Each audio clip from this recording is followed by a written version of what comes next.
I'm joined here by Ron van Bloos. I just want to introduce Ron from the Sociëteit Vastgoed. They're also stand partners here on the International Investors Lounge, and we've been working with them over 2 or 3 years now. Just interesting to be able to feed back in some views from the Dutch market. Not necessarily always the large companies. We like to get also a sense of what's happening at grassroots level as well in the industry and in the market here. So quickly over to you, Ron. Maybe just introduce the Sociëteit a little bit and then we'll introduce the panel. Yeah, great. Also happy to join this panel and do some co-moderating. My name is Ron van Bloos. I'm the CEO of MI and also partner of Sociëteit Vastgoed. Within the scope of 5 years, we've become the biggest real estate societeit of the Netherlands, with some 750 members, C-level executives, and also covering the full spectrum of asset classes, but also jumping into leadership topics. We have our own podcast. So yeah, and also happy to be partner of Real Asset Media. And I think it's also a great compliment, Richard. When I look at this Investors Lounge, you can be a proud guy. Well, I am thank you very much. I wasn't quite expecting that, but that's good. Yes, let's do introductions. Yeah. Oh no, let's start with you. My name is Onno Adriaans, heading up the real estate desk in RSM. I'm a tax lawyer. RSM is an audit tax consultancy firm based in, every country in the world. That's mainly it. But besides that, I'm also co-chairing the European Real Estate Group, perhaps also nice to mention here. Okay, good. So you'll also have a perspective of how Europe is also seeing the Netherlands in that sense. Absolutely. Yeah. Great. Martin. Good afternoon. Very nice to be here. My name is Maarten Briet. I am with Schroders Capital in the Netherlands. We joined Schroders Capital in February this year when we were taken over. The company was previously named Kern Real Estate.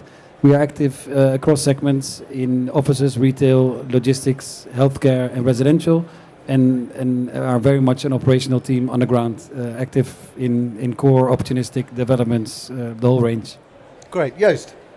Okay, very nice to be here. Joost van der Zon, founder and owner of a company called Hauser. We operate a software platform that facilitates better decision making for residential new build construction, development, sorry.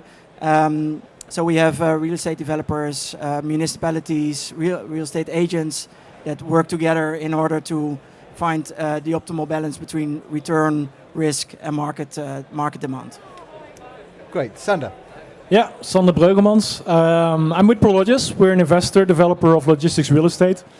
We do that worldwide with a portfolio of about 120 million square meters. I'm responsible for our region of Northern Europe, which the Netherlands, of course, is part of. So in the Netherlands, we own and manage around 2.5 million square meters of distribution centers. Perfect, great.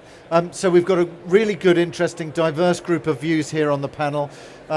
If you've got any questions, please do ask them. That's what we're here for. So if you've got a view or you've got a question you want to do, put your hand up somehow, let us know that you want to ask that and we'll make sure that we answer those live. And if you're joining us on the live stream, you can just do that in the Q&A, and welcome. Let's maybe start, and this is for anybody really, but let's start with you, Sander. Obviously quite difficult to get a perspective really on some of the things in the market at the moment because it seems to have accelerated to a huge degree. But I suppose, how are you seeing, from your perspective, let's say the last 12 months and where we are in the market at the moment? I think there's two broad trends for me, the way I look at the market. The occupational market is actually very strong. It's probably even stronger than it was 12 months ago. We see our customers actually still trying to build up higher inventory levels, also because of all the supply chain disruptions that we've seen. So we see very strong continued demand. And at the same time, a complete lack of supply. We have the market vacancy in the Netherlands is around 2.5%, and our portfolio is almost completely leased. So there's very little space available. There is less and less land available for new development because of the whole political climate. So there's high demand, low supply, and rising rents with that. So that's the whole occupational market, very, very strong. At the same time, you of course see the investor market has changed quite rapidly over the summer. Rising interest rates, with that rising yields and values coming down. And I definitely see some investors now kind of sitting on the fence and waiting to see what will happen next before they step into the market again. Okay, good. And Martin, are you seeing the same thing from your perspective? Is that across all the asset classes? Because I know obviously you're active across a number of asset classes in the Dutch market. Yeah, you've probably asked the question earlier today to others as well, and unfortunately the answer is more or less the same everywhere. There's very strong, similar to in logistics and offices, the take-up is stronger than it's ever been. Maybe that is somewhat of a catch-up effect of COVID. So we're signing lots of leases, but the investment market has obviously changed quite a bit.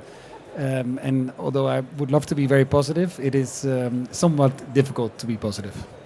And are you seeing a bit of a pause at the moment? And I know it's difficult to tell in these senses, but how long do you see that pause lasting? Because obviously the fundamentals in the Dutch market are actually pretty good.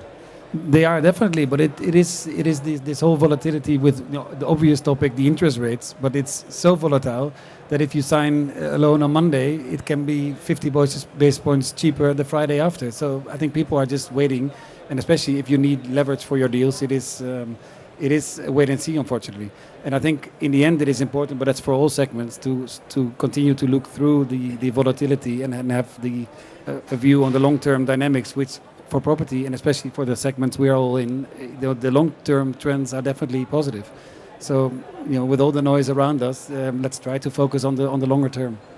Okay, good. And Onno, I mean, obviously you're seeing, I suppose, what's happening in terms of clients looking towards the Netherlands, whether that's investing from, whether that's domestic investors or investors coming from overseas. What are you seeing? Have you seen a drop in interest? Have you seen clients beginning to think about pausing transactions? What have you seen in the market? Pausing is indeed the case. Coming back on the topic Maarten just discussed, there is still a very positive climate in concerning real estate investments. And that's also what our Dutch government actually saw and announced some new measurements concerning the real estate transfer tax. It will be increased in 2023 from 8% to 10.4%. So this is something you have to keep in mind when you're investing in the Netherlands.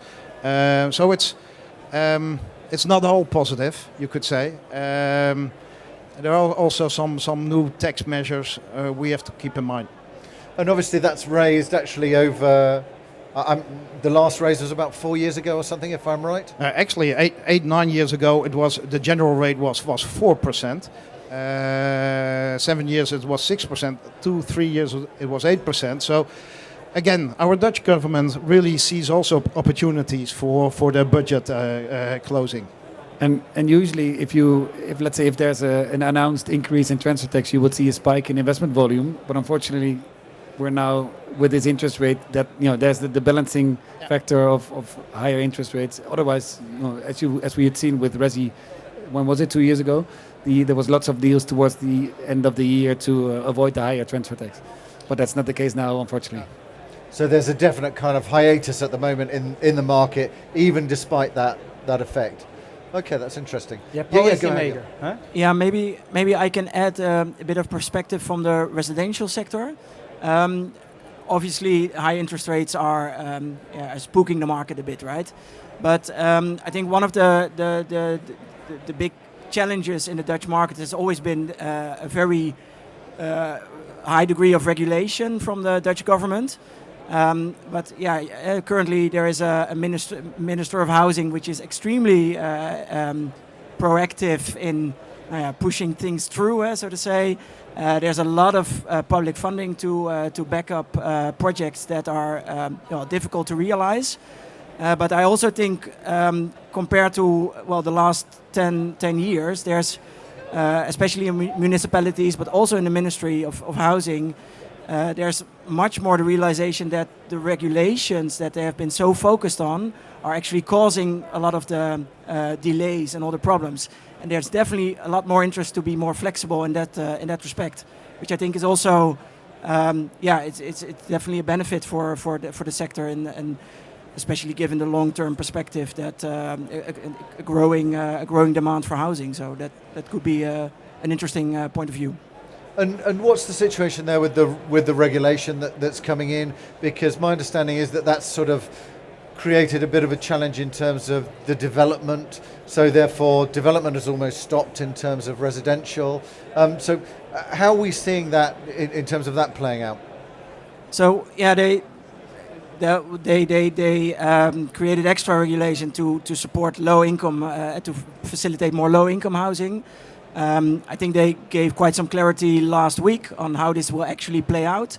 But actually, that's sure that can be tenuous for big developments in the big cities.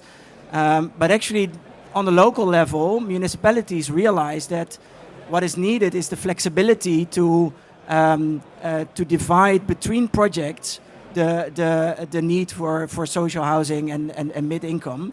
And actually it's the flexibility that will make a lot possible, which has always been an enormous problem in the last 10 years, where the regulation was extremely strict for every project that you try to initiate, where the same rules applied, but the willingness to be flexible over projects will definitely be result in more opportunities.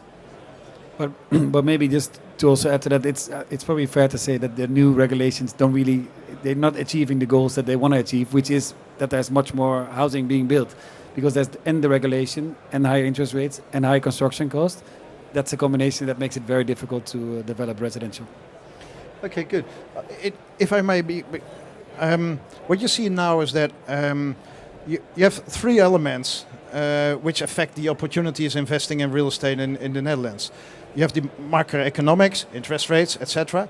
You have these legal topics, maximizing rents, and also have these tax measurements. Of course, I'm a tax lawyer, so I don't want to discuss all the tax elements, but keep that in mind. If you're discussing about opportunities in investing in real estate in the Netherlands, those three elements are pretty big. And is the tax element in the Netherlands particularly different to, because obviously you're looking at tax across Europe, is that specifically different to the opportunities that investors like Martin's house there may be seeing in other, are there reasons to invest in France rather than the Netherlands? I mean, are there differences in terms of taxes? There's another, we have in Europe, we have these so-called anti-tax avoidance directives, very technical. The main thing is that interest reduction can only take place of about 30% of the EBITDA, or with a maximum of 3 million. But every member of the European Union can make his own regulation concerning this. So, for instance, the Netherlands has a 20% a max of 20% of the EBITDA and 1 million max. But Italy has no maximum threshold. So if I was an investor from the US or Canada and would invest around 500 million in Europe, so to say, I would start in Italy and in France. And sorry to say for you guys, but not in the Netherlands at this moment. Perhaps it will change in about 6 months, but this is my opinion for the outlook. Okay, so you're betting on MIPIM as well, by the sounds of it. Yeah. Sorry that I should really be mentioning MIPIM at Expo Real, I suspect, but anyway. No, but I agree. I think regulations are a big uncertainty, especially when there is no consistency. And I think our policymakers are lacking consistency.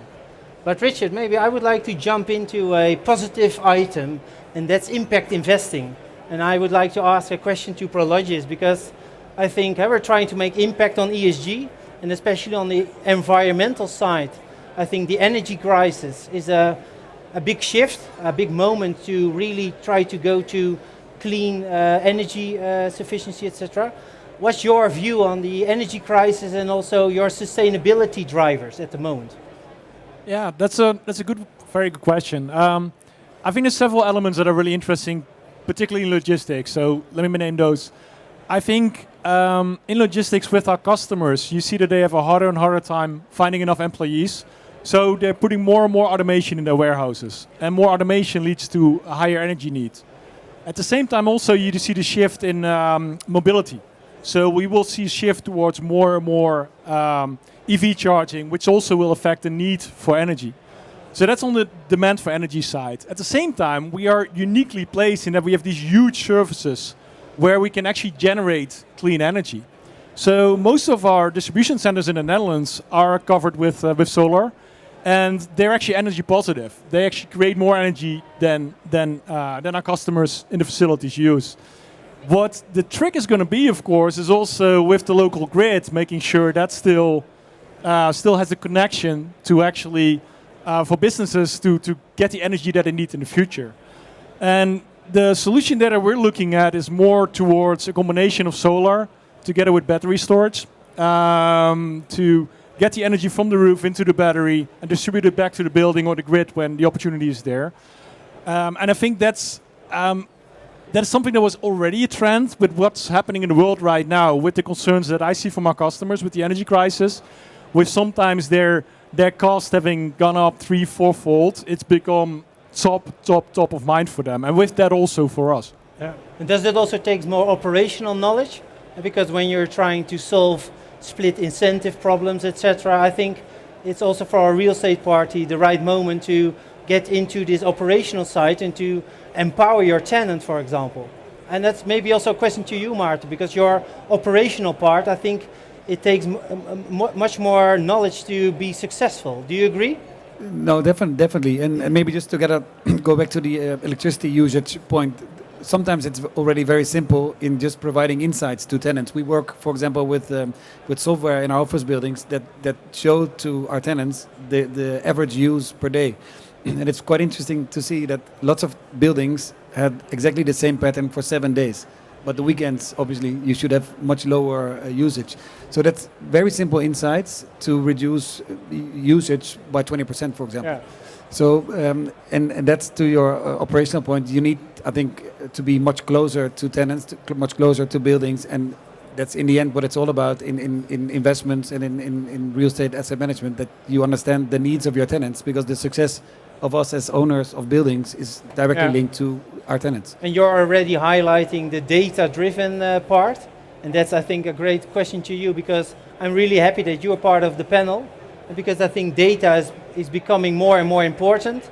When you look at the decision-making process, what's the importance of data at the moment?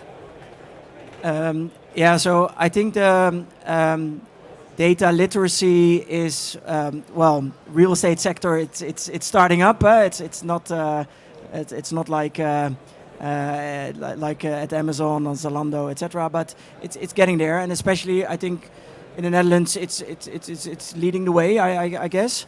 So what we see in our daily practice is that as long as you start with data, you get less problems later on. So you can more easily trust each other if you look at the same data. If things become transparent with looking at the same data, you get less trust issues later on. And that's definitely what we see with project developers, municipalities, when they look at the same stuff. They tend to get to a joint decision that benefits all parties. And data is extremely well available in the Netherlands. But also from a governance and compliance perspective, for example, I think also for a big company like Prologis, when we're trying to measure ESG, and of course it's becoming a bit of a buzzword, nevertheless I think governance and being compliant and really measure and deliver is very important. Absolutely. For the investors in our funds, they're all institutional investors, right? Mostly pension money, insurance companies, fund to fund. It's absolutely critical for them to have insight into our ESG level. And for us, it's a bit tricky sometimes, right? Because we have to work with the customers in our buildings. They're the ones actually using it. They're the ones using the energy. So we have to work with them. And then I absolutely agree with you. Then it's key to really know your customer. So we actually insource, for example, our facility management to be even closer to the customer, to really have the day-to-day operation, be able to work with them on that. And also really get the key insight from, let's say, non-real estate people. So we hired people that are specifically have a background in energy, in EV charging, and get those on the team, because they can talk to our customers in a much different way than we can. Yeah. And just in terms of the social impact side, bigger focus as well I've seen from Prologis in terms of wellness, rather than just things being certified in terms of the carbon side, that actually wellness is now beginning to move much higher up the kind of schedule for Prologis. Absolutely, and there's a good reason for that, right? I mean, it started, of course, with BREEAM, making sure you had your certificate, but that's a standard nowadays. Wellness has become such an important thing because one of the major pain points for our customers is trying to get the people in their warehouse. They need the hands there, but in order to find people and to retain labor, they need a higher quality for their facility. So for the people in the facility, we have to think about the air quality, about natural daylight, about the type of products that you use in the warehouse to make sure that it's a pleasant place to be, because labor is going to be with unemployment being so low as it is today, it's a defining factor for our customers. And maybe then a difficult question, because we're also running Impact Journal, and from measurement we also need valuation.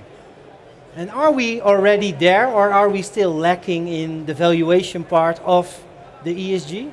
What's your opinion? We're and not lagging. a political answer, please. No, we're lagging. I hope there's a lot of valuers here actually in the room. That no, but it's. I think we're lagging there. I don't think the ESG element, and I know ESG has become a bit of a buzzword, but it's so top of mind for our customers and our investors. It should be translated into real value differential, and it's not quite there yet. I think it will be, but it's it is lagging. No, but there's also another side, maybe to that story, is that in the end, it's also the question for investors: are you willing to accept lower returns, for example, by investing in social housing, which is going to be a very important sector to invest in, given that there's a cost of living crisis everywhere, I think. So it's valuations on the one hand, but it's also what should be the return for a long-term investor buying social housing. I don't know if that needs to be 6. It can also be 4 or 3 if you make real impact. And Onno, from your perspective, you have a broad spectrum, of course, but No, but coming back on ESG, on environment. By the way, I really think ESG is some kind of a buzzword, but that's and you have to buy drinks. We discussed that. Actually, when we're moving to new offices, welfare, ESG is on top of our minds. We just rented a new office in Hoofddorp. Just been informed by Maarten that he owns the property, so that's and this is not a commercial for Schroeder, but it is on top of mind. So every time we move to a new office, it's been taken into account. I'm very happy that that's so well recognized in the building. So in fact, it really should be you buying the drinks, Martin, I would say. Just to pick up on some of the issues in the market at the moment. Obviously, we've had a lot of discussions here already today about that it's easier to make money, obviously, in a rising market than it is potentially in a falling market. But I guess there, Martin, then what does that mean in terms of the asset management side? Are you beginning to have to look at different ways, I suppose, to be able to make the value that your investors are looking for? Yeah, I don't know if it's a different way, because we've always been focused very much on the income profile of a building. And I think the whole focus of all the business plans that we execute is to optimize the income that building can generate in whatever shape or form.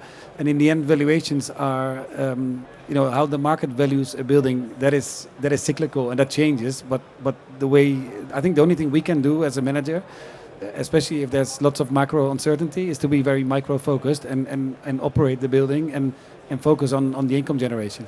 And then valuations are also a bit out of our control. That's where markets are and a cycle that moves. So I focus on as much as possible on what we can control, which is the day-to-day operations of a building. And just looking at the management of the building, Sander, obviously there's a lot of focus on energy at the moment, energy costs, and that's an area where obviously you can support tenants in a way. So has energy become a larger focus for them? When they're looking at rentals, the total cost that they're looking at. What are you seeing there? And I suppose that also supports some of the ESG criteria that you're looking at. Yeah, I think that is indeed taking place. So they're looking more at the total cost of ownership, the total cost of their operation, instead of just the rent. I think in general, logistics real estate has become a little bit less of a commodity for our customers and a little bit more of a differentiator. And they need then the total cost of ownership, and that includes everything, right? And the real estate component is actually only a small part of our customer cost. The much bigger component is in transportation, is in labor. So if we can make them save in energy, so if we can make them save a little bit there, they can potentially also pay more rent. So I think in general for us, when we were talking earlier about, do you already see that in your valuations, ESG making a difference? Not quite yet, but I think if you want to, as a long-term owner, if you want to preserve the value of your building and you want to make sure it's still leasable in the future, you will have to make these changes. But Sander, are you really stretching to your value chain? So where is your responsibility ends? And I love that question because actually, yes, we are. So we historically used to be a party that really invested in the what we call four walls and a roof, right? Mm-hmm. And the customer, what they did in the building was their cup of tea. We didn't want to have anything to do with it. And that has completely changed. So now we also offer forklifts, we offer racking, we offer mezzanine, we offer energy. We're starting to offer more and more. We offer actually even labor solutions in the US already. So we're offering more and more services to our customers that we think are critical and that we, with our global basis, we can procure for them quite well. And the labor, you're referring to a labor opportunity already in the US. Can you give some insights about it? Yeah, we call it our community workforce initiative, where we work with often with local schools, with education organizations to train people and get them to work for our customers. Okay. Just piloting it there. I definitely think it will come over to Europe. We already have a first pilot also going on in the UK, quite successful, and I think it could really help our customers get to labor easier where they're now struggling to get it. Okay, good. Martin, I just wanted to just quickly run through some of the other sectors with you, what you're seeing in terms of office. Obviously leasing is going very well, we can see that. But what's happening in terms of the office sector, retail, the sectors where you're actively involved in, what are you seeing there as trends? Yeah, so for offices, I think we mentioned it already a bit. It's very strong. The leasing is very strong, especially the buildings that meet the demands of the tenants of today and of the future. So well located, close to train stations, focus on health and well-being and sustainability, lively environments, flexibility. All the buzzwords for the office market. I think that's very clear. As always in cycles, there's a differentiation between good and bad, and bad is buildings that are outside of town in business parks are much less attractive. I think retail, we are active in convenience retail, supermarkets, day-to-day shopping. That's very strong, very stable, and has been over the past years, especially also through COVID. That's a segment that we still like and are quite positive about.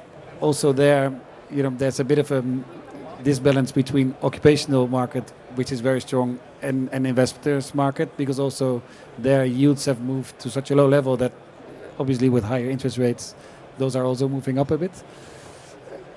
We are active also in primary healthcare, which is a market on its own. So there is a lot of work to be done in the Netherlands to optimize housing of the older care that is outside of hospitals. So that's I don't think that's really cyclical. We've been working in that market for 5, 6, 7 years now, and slowly but surely. So is this sort of senior care, dementia care? No, this is really the all the care that is outside of hospitals. So the GPs, the physiotherapists. Oh, okay. It's first primary healthcare. It's called. I think that's the main word.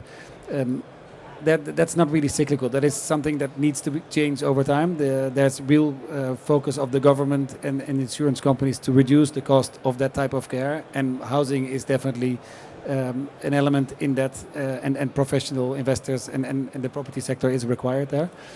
Logistics we obviously discussed, and Resi has also been touched. So I think those are our key markets. And from your point of view, obviously over the last couple of years, then logistics and anything to do with living have been the sort of top in terms of the investors looking at those areas. Are you still seeing that now, particularly for the Netherlands? Do you still see residential and logistics as the sort of major ones that are of interest for the people coming into your funds, let's say? Yeah, I think that's still the case.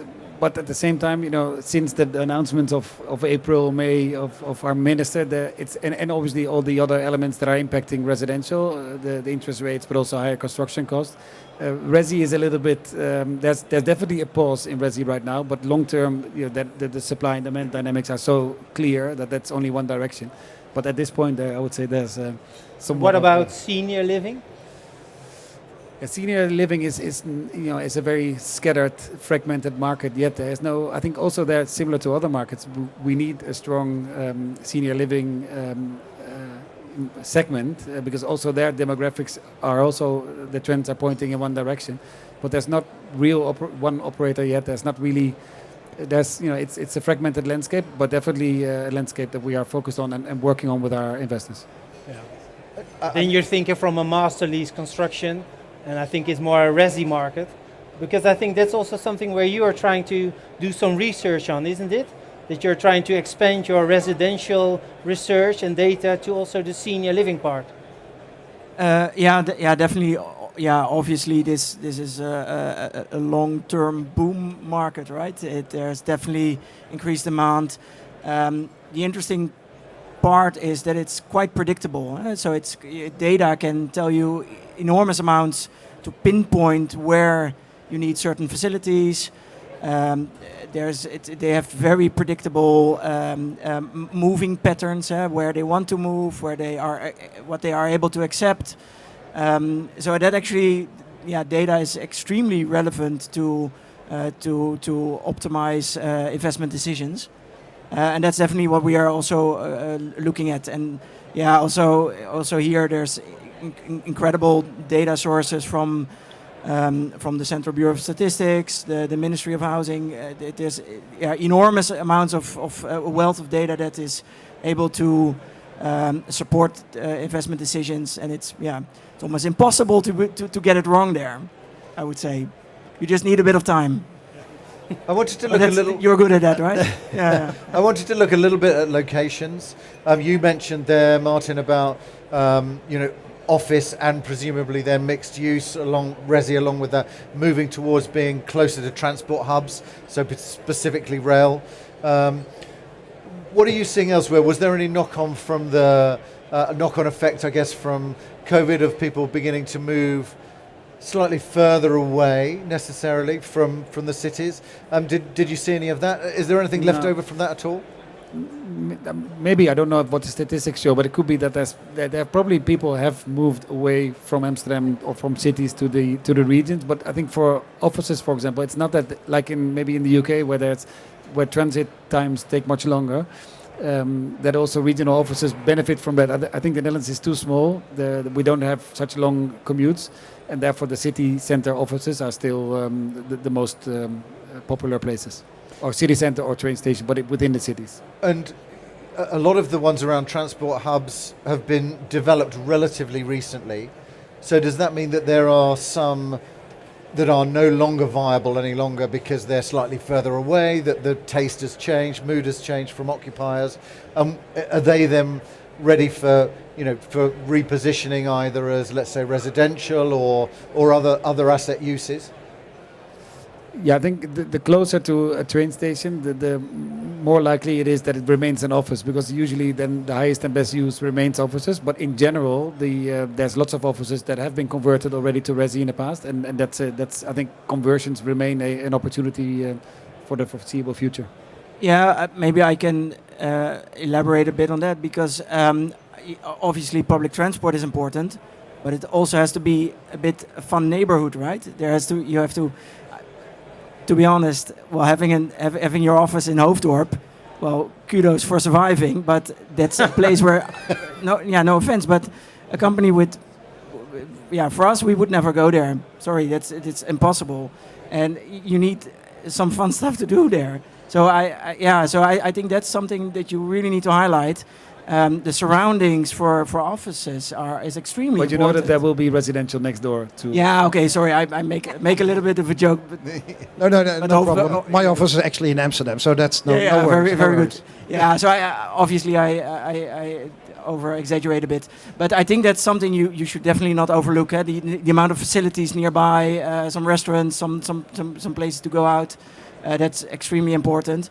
And I think there is loads of office buildings on, I don't know, B or C location. I don't know how you rank that, but that are just hopeless. It will never be an office again. And there's enormous potential for refurbishment and just make housing. But if I may, Richard, there's also a lot of potential for transformation then. Yeah, that's what I meant. Yeah, sorry. Yeah. You know, I really think that a lot of objects are really suitable for transformation, and that's something what I really like to see in the coming 5 years. What's going to happen on that topic? Yeah, from an international investor's perspective, the Rijksvastgoedbedrijf, so how do you say that?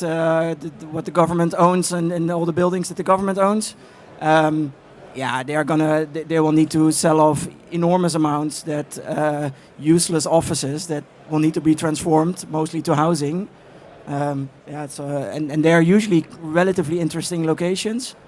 So I'd say if you want to invest, talk to them.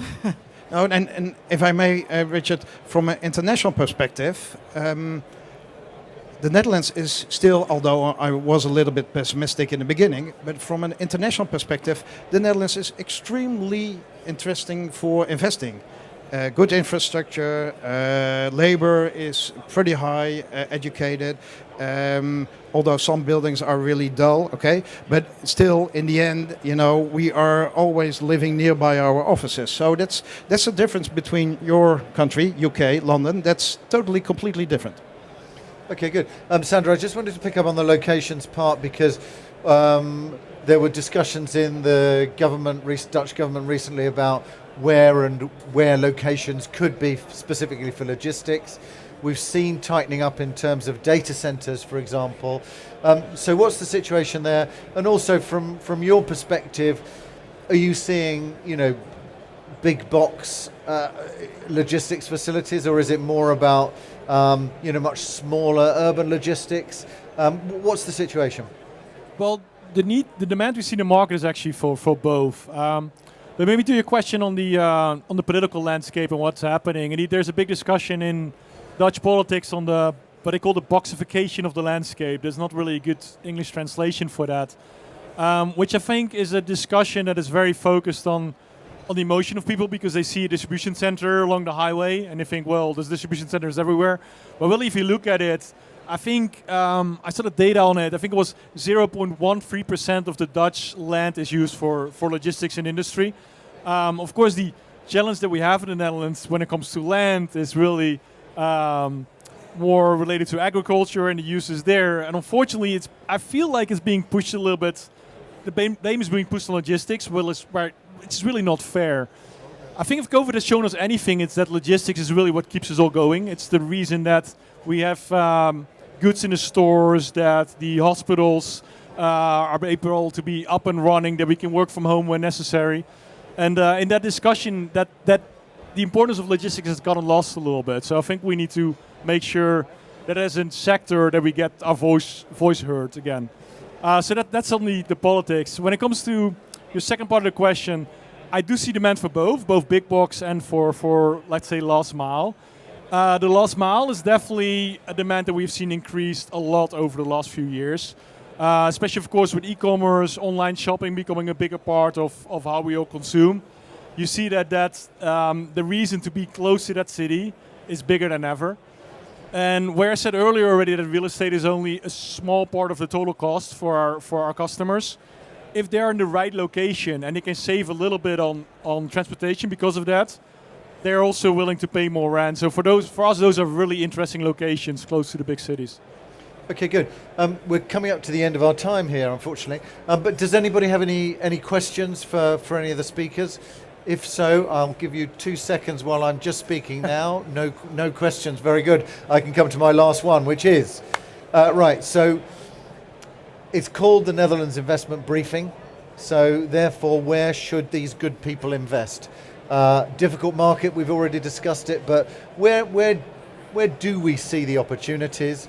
So I guess let's finish on a positive note of where there are opportunities and what we're seeing there. And we'll start with you, Onno, to give you less time and move that way. Onno, because we've got to buy the drinks afterwards, apparently. So Okay, clear. Got the message, Richard. Again, the influx of capital internationally is enormously. But invest in the metropole. I think that's not a sector, but in the metropole. So it's more region-wise advice from my side. okay, so Holland Metropole. Yep. I think the invest in assets where you have an angle to create value and where you can align your success as an owner as much as possible with the success of your tenants. Perfect. Joost. Yeah, I would say senior living could be. As I would say, the fragmentation in the market makes for incredible opportunities to create value.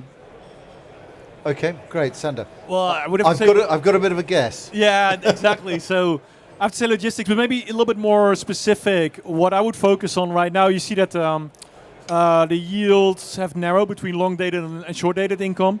And I think especially with supply being so scarce, demand still being strong, I would go for the short-dated income and try to get some reversionary value on the releasing. That's where I would focus my. Okay, great, really interesting. Thanks very much for your insights on the market. Some of them match actually also with some of the topics that we discussed there in Germany. Interesting to see senior living coming up in both of those as an opportunity, and a big focus on the logistics side as well there. So that was interesting to see. Thanks very much for joining us online. If you're watching it on demand, thank you for watching. And thank you to everybody here in the room. And if you could join me in thanking the speakers, that would be great. Thank you very much.